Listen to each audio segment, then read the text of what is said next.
alle sammen, velkommen til videoen min. Jeg heter Çağla. Jeg er interessert i Norge og norsk kultur. I dag skal jeg bake kanelboller. Jeg mener, jeg skal prøve å bake. Herkese merhaba. Bugün yine yeni bir tarifle karşınızdayım. Ama bu sefer tarifim İskandinavya'dan gelecek. Meşhur İskandinav lezzetlerinden birisi olan tarçınlı çörek. Yani onların deyişiyle kanelboller yapacağım. Umarım telaffuzunu doğru yapıyorumdur. Ben bunu daha önce bir kez denedim. Tadı gayet güzel oldu. Ben çok beğendim. Umarım siz de beğenirsiniz. O zaman şimdi önce tarifi vereyim. Ondan sonra da yapım aşamasına geçelim.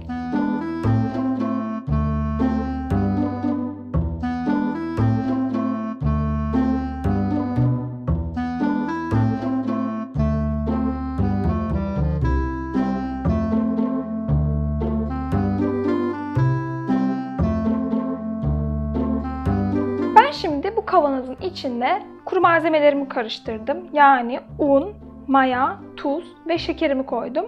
Arkamda bir tane tavada ısıttığım yağım var. Yağın içine de şekeri ve yumurtayı koyacağım. Tabii yağın birazcık soğumasını bekledim. Şu anda içine şekeri ve yumurtayı ekleyip ondan sonra sıvıları da bunun içine ekleyip karıştırmaya başlayacağım. Evet, şimdi sütümü içine döküyorum. Yumurtamızı da içine koyduktan sonra karıştırıyoruz iyice. Yani çırpıyoruz. Şimdi bu sıvılarımızı katıların içine koyacağız. Şimdi ilk başta ben bunu bir spatula ile karıştıracağım. Daha sonra mecburen zaten elimizle karıştırmak zorundayız. Yani elimizle yoğurmak zorundayız. Bunun unu da biraz az oldu sanırım. Biraz ekleyelim.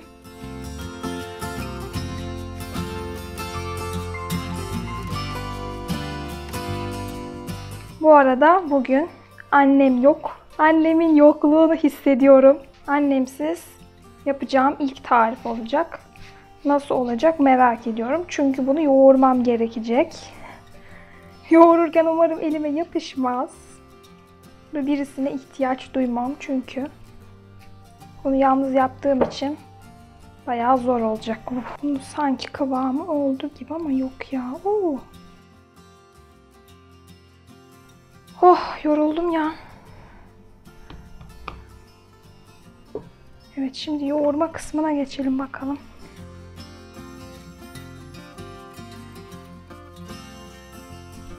Bugün de hava o kadar sıcak ki yani tam hamur yapmalık günü bulmuşum ben de gerçekten.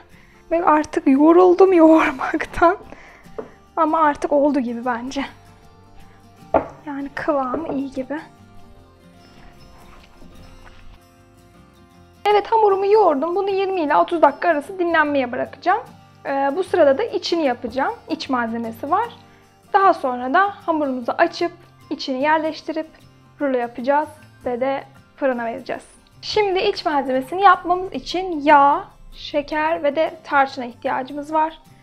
Şimdi yağımız oda sıcaklığında olması gerekiyor. Yani birazcık yumuşak olması lazım. Biraz sert yalnız. Değil mi? Yufaktı, evet. Keşke bunu kesseydim biraz ya. Şimdi şekerimi ekliyorum.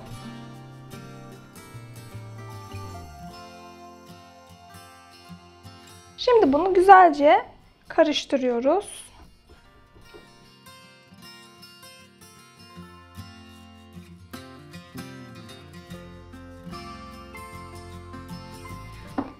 Evet, komple içini karıştırdım. Bunun rengi böyle açık kahverengi gibi, böyle sanki krema gibi bir görüntüsü oluyor. Şöyle.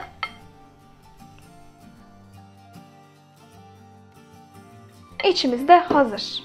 O zaman mayalanmış olan hamurumuzu açıp içimizi de ekleyip artık fırına verelim. Evet, şimdi hamur açma kısmına geçiyoruz artık. Hadi bakalım.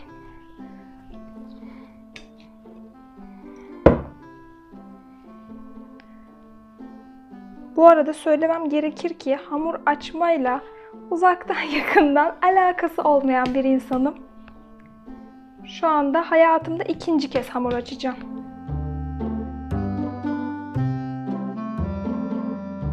Önce birazcık şekil verelim hamura.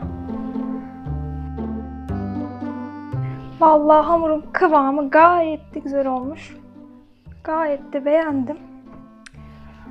Umarım tadı da güzel olur ya.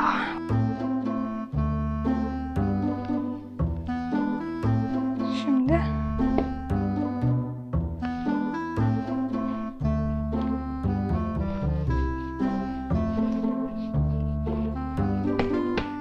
evet. Şimdi en zorlu kısım olan açma kısmı. Hadi bakalım.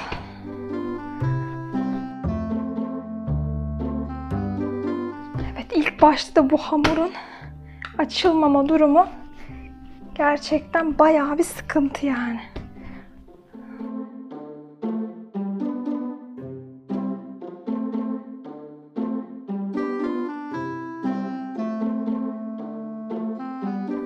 Bu arada biraz daha böyle dikdörtgen gibi açarsanız aslında daha iyi olur. Bunu böyle yuvarlak olarak değil de.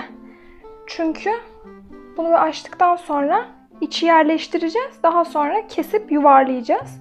O yüzden hani yuvarlak olunca kenarları kalabilir ama dikdörtgen olursa daha iyi olur.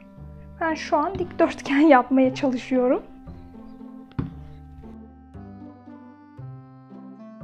Şimdi çok ince açmadım ben. Çünkü bunu ikinci kez yapıyorum. İlk yaptığımda bayağı ince yapmıştım. O yüzden bu çok fazla kabarmamıştı. O yüzden bu sefer biraz daha kalın açtım. Daha iyi olacağını düşünüyorum. Bu içi güzelce buna yedireceğiz.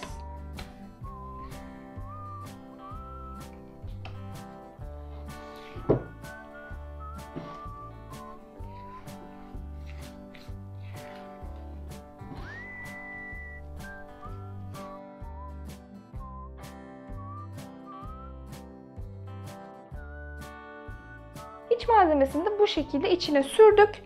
Şimdi bunu isterseniz rulo yapıp sonra kesebilirsiniz. Ama ben bugün kesip sonra rulo yapacağım. Çünkü önce rulo yapıp sonra kestiğinizde şekil kayboluyor. Yani tam yuvarlak olmuyor. Onu tekrar düzenlemeniz gerekiyor. Ben onunla uğraşmak istemiyorum. Önce keseceğim, sonra rulo yapacağım.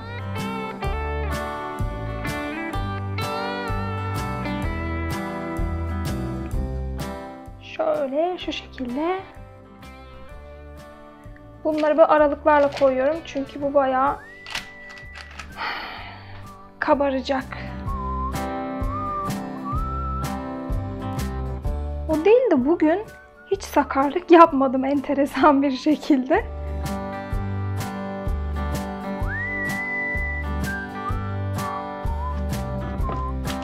Şöyle azıcık da bastırıyorum üstlerine. Şunu şuradan şöyle yapıştırırsanız aslında süper olur. Altına doğru. Bu şekilde yapıyorlar genel olarak. Ben şimdi hepsini öyle yapmadım ama büyük ihtimalle açılacaklar bunlar. Neyse yapayım bari. Evet, şimdi yumurtanın sarısını hazırlayıp geliyorum. Bunu üstüne sürüyorum. Ondan sonra fırına atacağız. Anne bu sadece sarısı değil miydi ya? Ay yoksa komple yumurta mıydı bu ya? Azıcık yağ damlatayım dur. Evet, yumurtama azıcık yağ damlattım annemin tavsiyesiyle. Şimdi yağlı bir şekilde devam edeceğim. Daha parlak oluyormuş öyle çünkü. Bu arada fırını da 185 derecede ısıtıyorum. Önceden ısıttığımız fırına atacağız.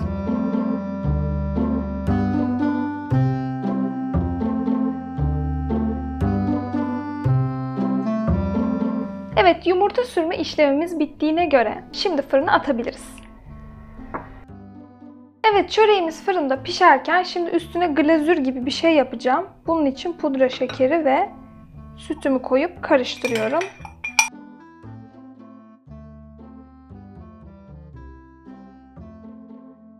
Az önce koyduğum pudra şekerini biraz daha ekleme yaptım. Yani siz tam olarak 1 su bardağı pudra şekeri koyabilirsiniz. Kıvamı şu şekilde olacak.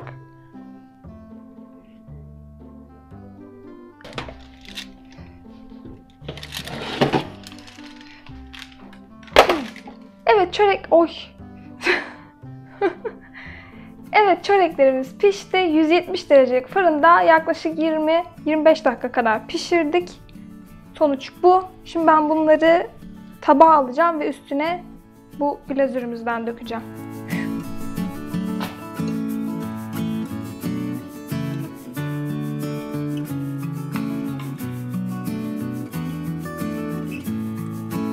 Evet, tarçınlı çöreğimiz hazır şöyle.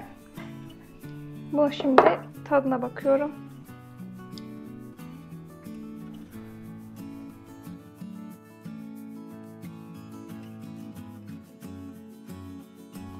Bence tadı gayet güzel oldu. Yalnız eğer çok fazla tatlı seviyorsanız belki içinin malzemesini, şekerini ve tarçınını birazcık daha fazla koyabilirsiniz. Fakat üstüne eklediğimiz glazürden dolayı bence tadı dengelendi diye düşünüyorum. Eğer glazür kullanmak istemezseniz içine bence kesinlikle tarçın ve şeker biraz daha ekleyin. Bugünkü tarifim bu kadardı. Umarım yapar, dener ve beğenirsiniz. Hepinize afiyet olsun. Gerisini de yiyebiliriz.